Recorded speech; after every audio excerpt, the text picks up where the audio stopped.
네, 앞서서 스틸 다이내믹스의 이모저모 살펴보고 오셨습니다. 자, 미국에 스틸 다이내믹스가 있다면 우리나라, 우리 종목에서는 어떤 매력에 또 필적할 만한 종목이 있을까요? 이런 투자 아이디어 확인해 보도록 하겠습니다. 이성웅 다울투자증권 영업부 차장님 함께합니다. 어서 오십시오, 차장님. 네, 안녕하십니까. 네, 물론 미국과 한국의 철강 기업은 시장이 워낙 상황이 좀 다르긴 한데요. 네. 자, 한국 종목 중에서 철강주 토픽 어떻게 보고 계신가요? 우선 대형주들 같은 경우에는 아시겠지만 지금 포스코홀딩스 외에는 지금 약간의 실적이나 주가 부분이 좀 정체되어 있는 모습을 보여주고 맞습니다. 있거든요. 그런 점도 본다고 한다면은 약 중간 이제 특수강을 만드는 어떤 자회사를 보유한 세아베스트 지주를 좀 말씀드릴 텐데. 왜냐하면 세아베스트 지주 같은 경우에 올해 들어서만 봤을 때도 주가가 거의 50% 가까이 좀 상승세를 좀 보여주었는데, 그만큼 이제 그 세아베스트 지주가 다른 어떤 철강 업체들 대비해서는 여러 가지 모멘텀이 많이 작용을 했다라고 좀 생각이 되고 있고요. 세아베스트, 세아창원 같은 경우에도 이제 역시 특수강 쪽에서의 이 단가 인상도 있고 또 단가 인상에 의한 이 판매 부분 같은 경우에도 늘어나는 과정을 봤을 때 1분기 실적도 지금 시장 예상치 대비해서는 좀 높게 나올 가능성도 지금 조심스럽게 점쳐지는 상황이고요. 네. 그런 부분이 지금 주가에 좀 반영이 되면서 어떻게 보면은 이런 이 철강 업종이 여러 가지 경기의 가장 어떤 중간재적인 산업이기 때문에 영향을 많이 받거든요. 하지만 이런 다른 모멘텀이 있고 실적에 대해서 이 철강 업체 전체적으로 본다고 하더라도 이 좀 다른 그 방향초로 가는 기업들을 좀 살펴봐야 되지 않을까 해서는 바로 세아베스트 지주가 낫다라고 생각이 되고 있고요. 네. 특히 이제 세아베스트 지주가 어떤 특수강 쪽에서의 그런 실적도 실적이지만 새롭게 어떤 고부가 가치 산업 쪽에 진출하는 부분이 가장 주가에 좋은 영향을 좀 미친다고 볼 수 있겠는데요. 사용 후 해결료에 대한 운반이나 이런 것도 있긴 하지만 전기차 부품 또 어떻게 보면은 이 풍력 터빈용과 같은 새로운 산업에 진출하면서 이 신재생 쪽에서의 그런 모멘텀 많이 받고 있는 사업이고요. 그리고 세아창원 특수강이 그 전에 이제 스페이스 X죠. 이쪽에서의 특수화학금 공급 계약을 맺은 적이 있어요. 그렇기 때문에 어떤 이 전기차도 그렇고 우주 또 이제 원전까지 한다면은 여러 모멘텀이 있는 철강 업체 업종 안에서도 좀 매수해볼 만한 그런 종목이지 않을까라고 좀 판단이 됩니다. 네, 신재생 사업 관련돼서도 모멘텀 있을 수 있다는 말씀 주셨고요. 가격 전략 확인해 볼까요? 주가 수준이 올해 같은 경우에 그 50% 이상 올랐다고 하더라도 조정 거의 많이 안 받고 있어요. 네. 길게 보면은 짧게 본다고 하더라도 지금 계단식으로 주가가 좀 올라가는 과정을 보여주고 있기 때문에 지금 현재 가격도 저는 충분히 매수 관점으로 접근해도 괜찮지 않을까라고 좀 생각이 좀 되고 있고요. 그리고 1차적인 목표가를 봤을 때는 26,000원을 좀 말씀을 드리고 손절가는 22,000원 말씀드리도록 하겠습니다. 네, 현 주가에서 매수 접근해 볼 수 있다는 말씀과 함께 1차 목표가 26,000원으로 제시해 주셨습니다. 네, 이제 본격적으로 수급 체크하면서 오늘장에서 공략해 볼 만한 종목 알아보도록 하겠습니다. 시간외 특징주입니다. 항만 물류 시스템 전문 회사 KL의 시간외에서 7% 급등했습니다. 6일 CNS 수익성 위주 사업 구조 개편으로 실적 호전 기대감이 주가 끌어올리고 있는데요. 정규장에서 11% 뛰고 시간외에서까지 탄력 이어갔습니다. 대지진 피해에도 튀르키예 정부가 한국전력공사와의 원전 건설 논의 이어간 것으로 전해지면서 G2파워 주가 강세입니다. 시간외에서도 4% 넘게 올랐습니다. 중국의 히토류 자원 무기화 조짐에 주가 급등한 유니온 정규장에서 17%, 시간외에서까지 4% 추가 급등했습니다. 자, K방산의 힘으로 9일째 상승 이어가고 있는 LIG 넥스원도 시간외 특징주에 올랐습니다. 자, 차장님, 오늘 시간외 특징주 가운데 어느 종목을 좀 살펴볼까요? KLS를 한번 좀 봐야 될 텐데.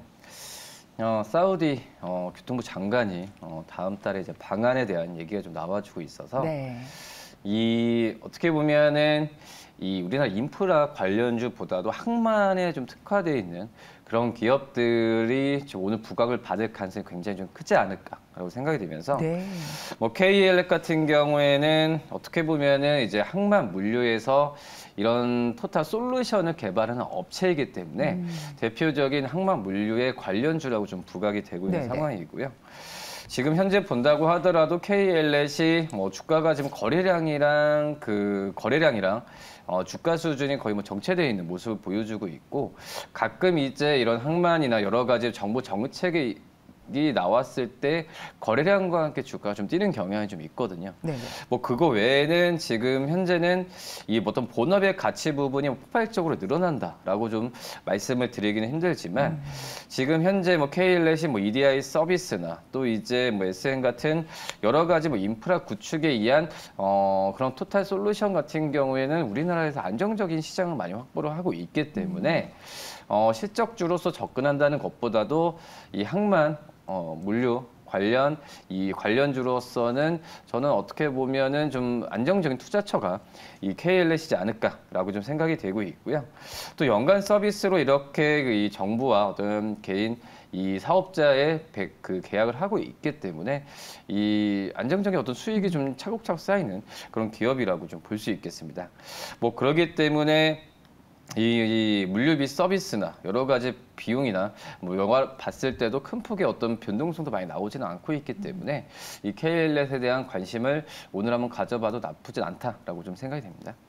네, 말씀을 주셨다시피 5월에 사우디 교통장관의 방한이 예정되어 있고 또 뉴스 플로우를 보니까 부산 엑스포 유치 관련돼서도 또 이렇게 모멘텀이 있는 것 같더라고요. 자, 그러면은 저희 가격 전략은 좀 어떻게 접근을 하면 될까요? 참 이제 모멘텀이 있는데 주가 참 안 움직여요. 안 움직이는 네. 종목이라고 좀 볼 수 있겠고, 뭐 그러기 때문에 뭐 오르거나 떨어지거나 이런 것도 없이 좀 차분하게 가는 종목인데요. 우선 1차적인 목표가는 2,700원을 좀 말씀을 드리고, 그리고 손절가는 2,300원을 말씀을 드리고 하겠습니다. 네, 목표가 2,700원 제시된 점 확인해 주시기 바랍니다. 네, 이제는 외국인 기관 순매수 종목 가운데 오늘 공략해 볼 만한 종목이 있는지 확인해 보도록 하겠습니다. 우선 외국인 순매수 특징주입니다. 지주사 SK디스커버리 외국인 18일째 담았습니다. 건설주 가운데서 뚜렷한 존재감 과시 중인 삼성 엔지니어링 외국인 수급 13일 연속 유입됐습니다.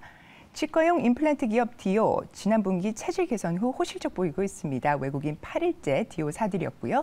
오리온은 7일째 네페스 6일 연속 외국인 수급 들어왔습니다. 이어서 기관 순매수 특징주입니다. 좋은 재무 안전성의 저평가 매력의 삼진제약 기관 21일 연속 담았습니다. 기관 18일째 현대건설 사들였고요. 신용등급 상향 전망에 52주 신고가 쓴 현대로템도 기관이 9일째 순매수했습니다.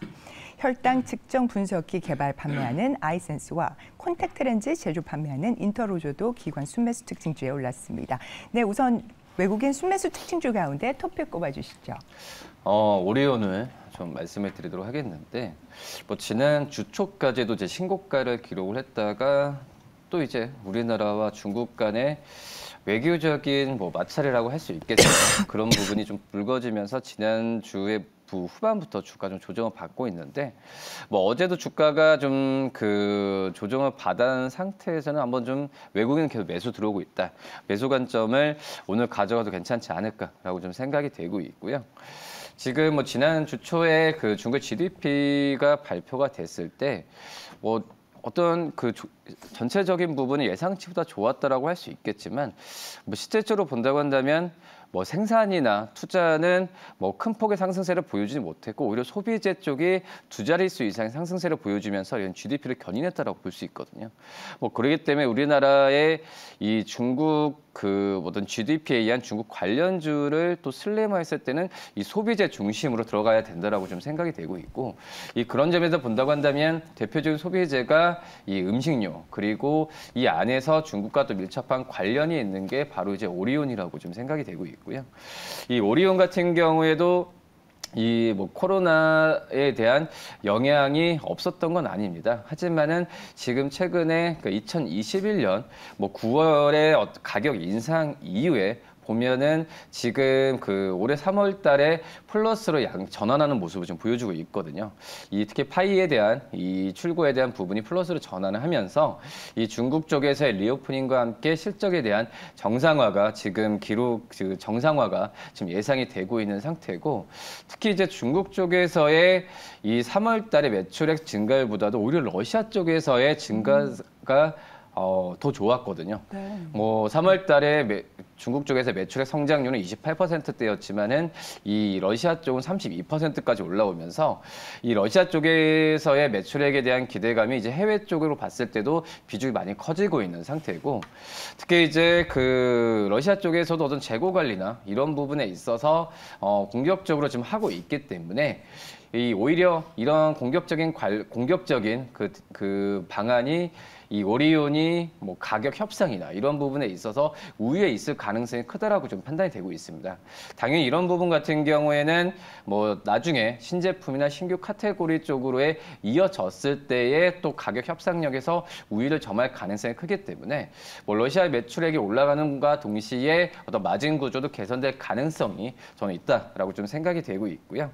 지금 현재 기존의 어떤 그 판매 부분보다도 지금은 시장에서 좀 기대하는 게 이 간편 대용식이나 양산빵 같은 신규 카테고리가 얼마나 잘 팔리냐, 이 부분이 굉장히 좀 중요하기 때문에 이 부분은 상반기보다 하반기 때 그 추이를 좀 보면서 오리온의 그 실적에 대한 부분을 추정할 수 있지 않을까. 하지만 기대감이 좀 살아있기 때문에 이 부분은 주가에 좀 반영이 되고 있지 않나라고 좀 생각이 듭니다.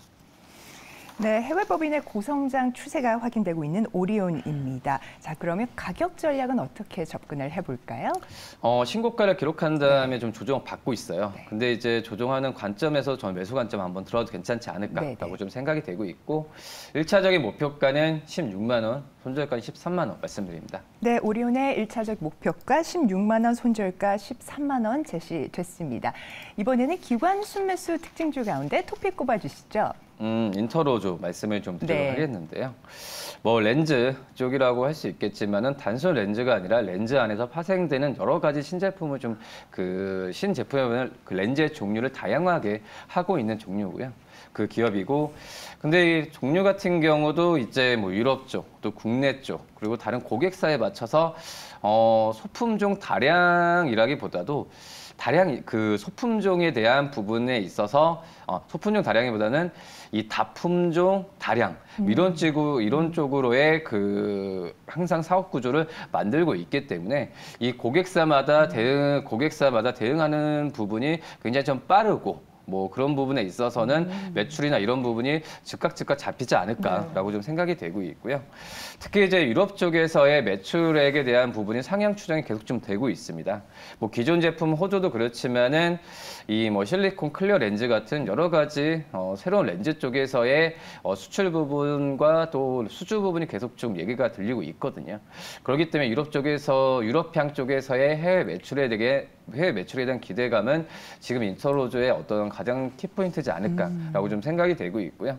뭐 우리나라 또 안정적으로 좀 가고 있어요. 네. 뭐 실리콘 원데이 컬러 렌즈 같은 경우에도 매출이 지금 호조가 지금 되고 있는 상황이고, 또 실리콘 원데이 토릭 렌즈 같은 경우에도 마케팅을 그전 많이 했었거든요. 그랬더니 이 효과가 발휘했을 때의 그런 실적에 대한 기대감은 또 가져봐도 괜찮지 않을까라고 좀 생각이 되고 있고, 올해 뭐 상반기 때 영업이익은 충분히 170억 이상까지는 나올 가능성이 있다라고 좀 판단되고 있어서 이 수치면 작년 상반기보다는 역시 20% 이상의 성장세라고 좀 말씀드릴 수 있습니다. 네, 유럽향과 또 국내 매출이 든든하게 받쳐주고 있는 인터로조입니다. 자, 가격 전략도 짚어주시죠. 지난주까지 계속 신고가를 좀 기록했어요. 네. 약간 조정받았을 때 저는 또 매수 관점으로 좀 말씀을 드리도록 하겠고요. 뭐 1차적인 목표가 39,000원, 그리고 이 손절가 33,000원 말씀드리도록 하겠습니다. 네, 1차 목표가로 39,000원, 손절가 32,000원 제시됐습니다. 이렇게 해서 수급 중심으로 전날 시장의 움직임 짚어봤습니다. 오늘도 또 예리한 분석 말씀 주신 이성웅 차장님 말씀 대단히 감사합니다. 네, 감사합니다.